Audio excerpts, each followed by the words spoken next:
Johannes Tanak terpilih menjadi pimpinan KPK setelah presentasi.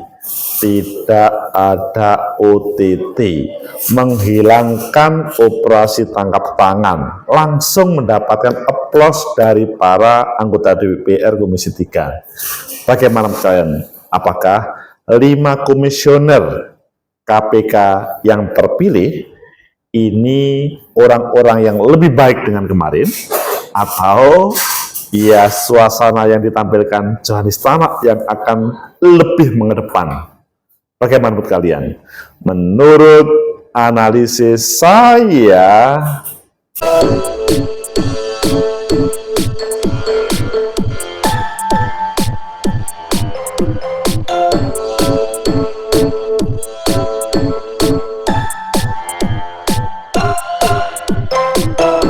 Assalamualaikum warahmatullahi wabarakatuh. Salam sejahtera untuk kita semua. Pecinta masa depan negeri, tegakkan kebenaran, lawan ketidakadilan. Tidak ada OTT.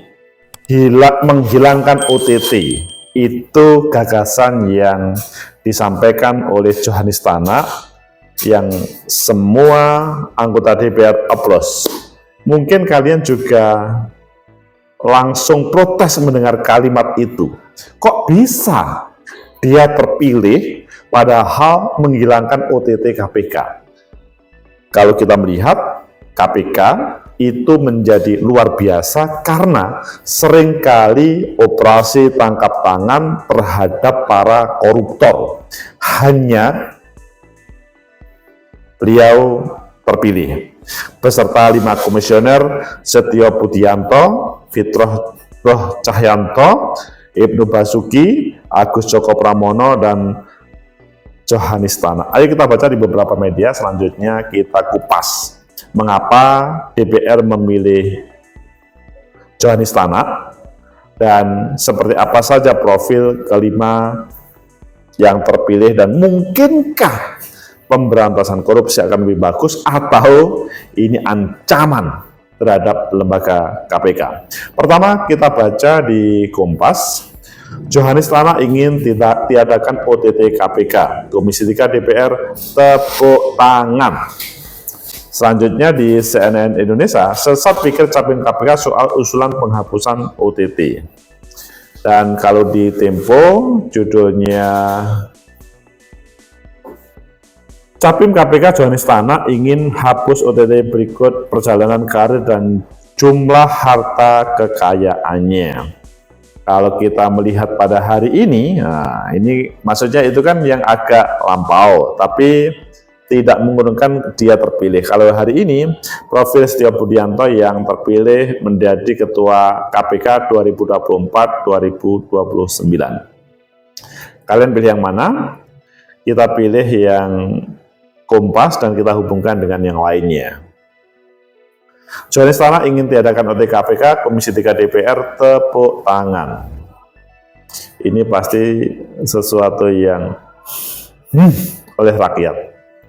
Jakarta-Kompas.com, calon pimpinan Komisi Pemberantasan Korupsi, kalau sekarang kan sudah pimpinan yang terpilih KPK, salah satunya Johannes Tanak, mengaku ingin meniadakan operasi tangkap tangan OTT seandainya terpilih sebagai Ketua KPK di masa depan. Wah, ini pasti ditagih ini.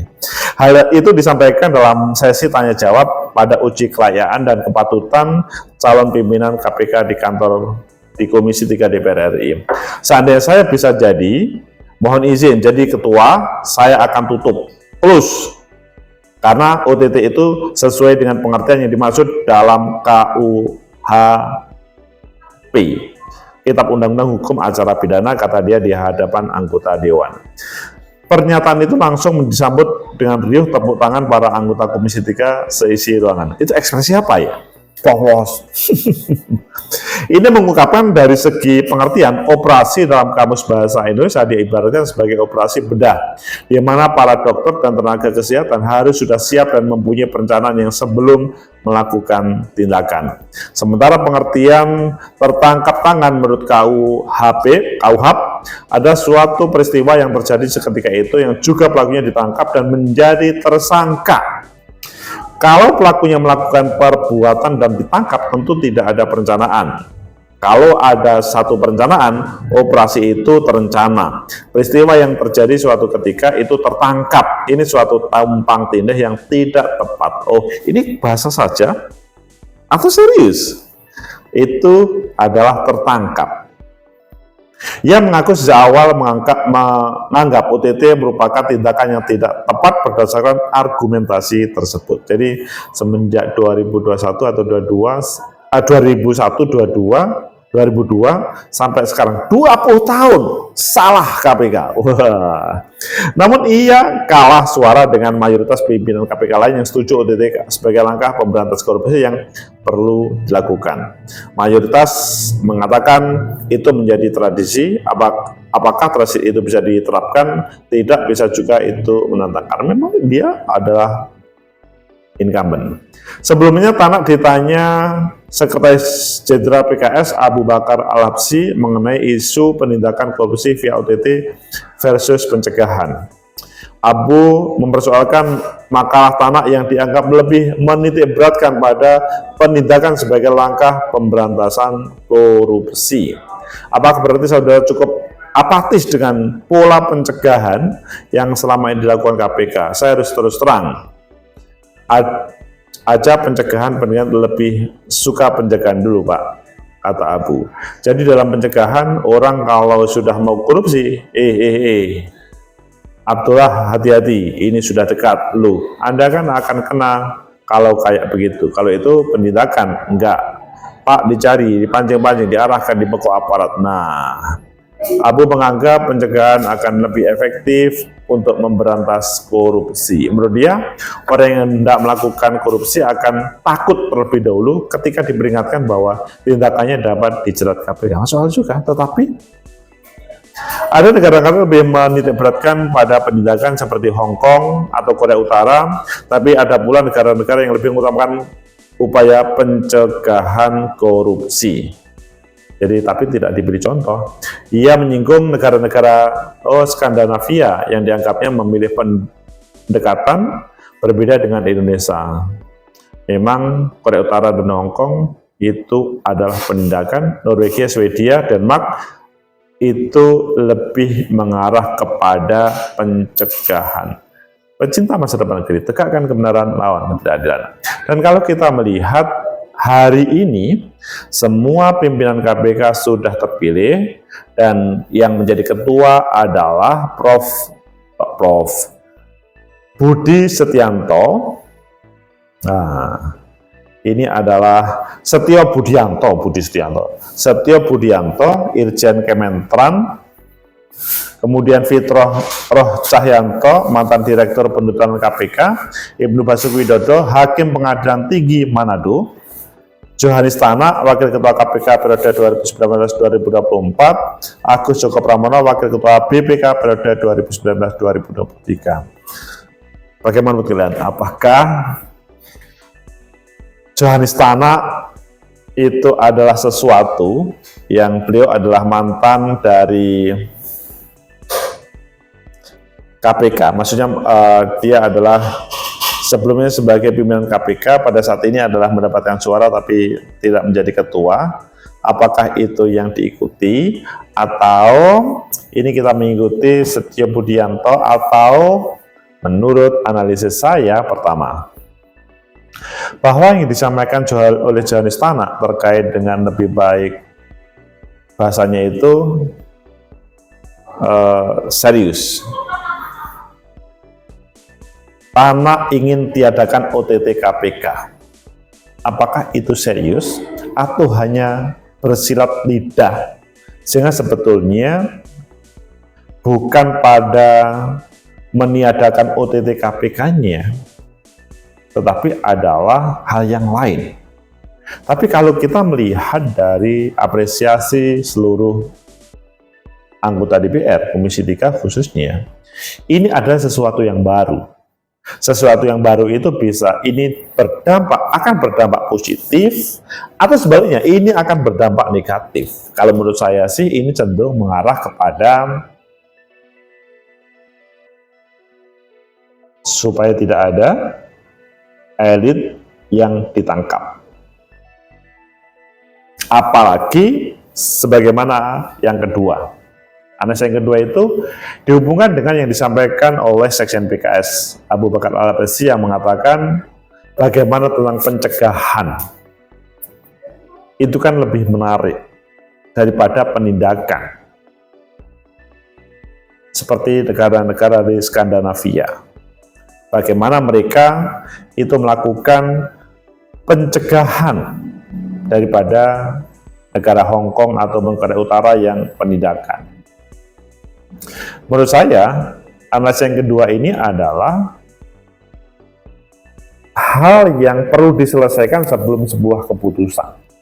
Memang yang terjadi di Komisi 3, anggota DPR Komisi 3 dari berbagai partai politik yang beragam, selanjutnya memilih 3 atau 5 calon terpilih. Dan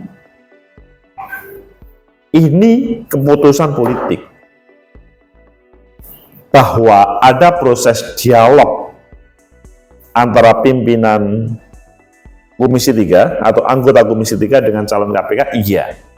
Tetapi keputusannya itu karena politik, bukan misalkan yang bersangkutan Setio Budianto itu mempunyai lebih atau Johanis Tanak itu mempunyai lebih. Tidak. Pada posisi ini kalau saya tidak salah ya, Johanis Tanak itu mendapatkan suara yang terkecil dibanding dengan yang lain. Itu menunjukkan bahwa ada sebuah proses politik yang lebih mengedepan. Padahal kalau kita tahu, Johanis Tanak itu adalah pimpinan KPK sebelumnya, yang seharusnya dia mendapatkan suara lebih. Di satu sisi diapresiasi, di satu sisi perolehan suaranya kecil. Nah, ini menjadi perbincangan yang harus menjadikan solusi untuk negeri ini. Kalau menurut saya apa yang disampaikan oleh Al-Abbasi tersebut tidak ada salah, apalagi misalkan pimpinan KPK bersama elit negara melakukannya itu. Tapi masalahnya adalah kalau memang elit yang pecat ya harus OTT. Kemudian yang ketiga, apakah apa yang menjadi gagasan dari Johanis Tanak akan dilaksanakan? Dalam bahasa CNN Indonesia itu, sesat pikir Capim KPK soal usulan penghapusan OTT. Itu kan bahasanya sangat kasar. Sesat pikir. Padahal Johanis Tanak, pemimpin KPK periode sebelumnya, sampai 2024, sampai saat ini beliau adalah pimpinan KPK. Ini kan akhirnya sesat pikir yang ditampilkan oleh CNN berhadapan dengan approach dari anggota Komisi 3, ini mana? Kalau menurut saya sih, proses politik sudah selesai, tapi selanjutnya adalah tinggal bagaimana meluruskan apa yang disampaikan oleh Johanis Tanak tersebut. Pecinta masa depan negeri, tegakkan kebenaran lawan kebenaran. Itulah yang terjadi di Komisi 3 DPR RI. Seandainya ada elit DPR yang bermain-main dengan pemberantasan korupsi, maka akan berhadapan dengan rakyat. Ketika misalkan regulasi itu dipermasalahkan, maka akan disampaikan di Mahkamah Konstitusi untuk judicial review.